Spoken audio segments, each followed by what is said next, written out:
પર્ણરંધ્ર શું હોય? વનસ્પતિની અંદર શું કાર્ય કરે? પ્રકાશ સંશ્લેષણના કાર્યની અંદર ઉપયોગી હોય.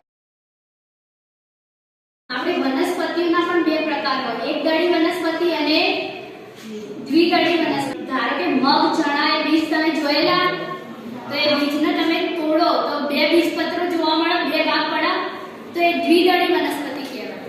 અને અમુક એવા બીજ, ધારો કે મકાઈ, તો મકાઈના બે ભાગ થશે નહીં થાય, તો એને એકદળી વનસ્પતિ કહેવાય. કેવી?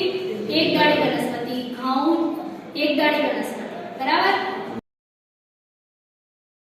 રંધ્ર જે હોય છે એ બે પ્રકારના હોય. તો એકદળી વનસ્પતિની અંદર જે પર્ણરંધ્ર જોવા મળે, એકદળી વનસ્પતિની અંદર ડંબેલ આકારના, અને દ્વિદળી વનસ્પતિની અંદર જે પર્ણરંધ્ર જોવા મળે એ વાલ આકારના.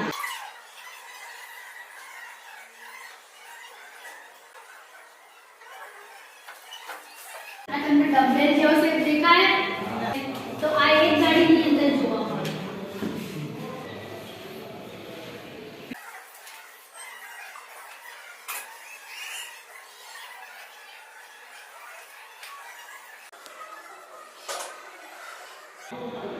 દ્વિદળી વનસ્પતિની અંદર આ પ્રકારના જોવા મળે. આ તમને વાલ શેપ દેખાય તો કટપળમાં વાલ, કિડની આકાર આપણો, તો આ દ્વિદળી વનસ્પતિની અંદર જોવા મળે.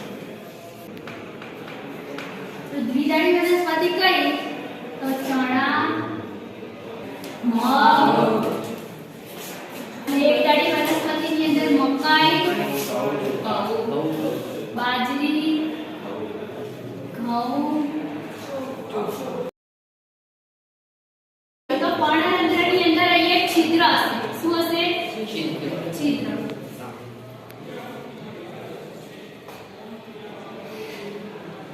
જેમ આપણે શ્વાસ લેવા માટે નાકની બહારની તરફ અહીંયા બે નાસિકા છિદ્રો આવેલા હોય, એવી રીતે વનસ્પતિની અંદર પ્રકાશ સંશ્લેષણની ક્રિયા માટે જે કાર્બન ડાયોક્સાઇડ જોઈએ, ત્યારે વનસ્પતિની અંદર પ્રવેશ કરવા માટે આ છિદ્ર નામની રચના આવેલી હોય, એને કહેવાય પર્ણરંધ્ર, છિદ્ર.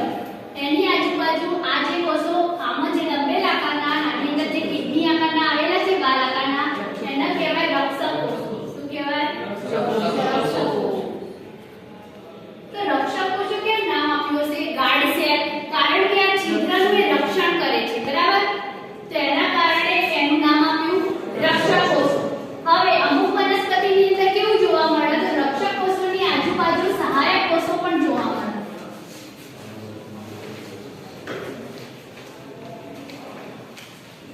તેના કાર્યની અંદર મદદ કરે. અને બીજી વાત, આની આજુબાજુ અધિષ્ઠ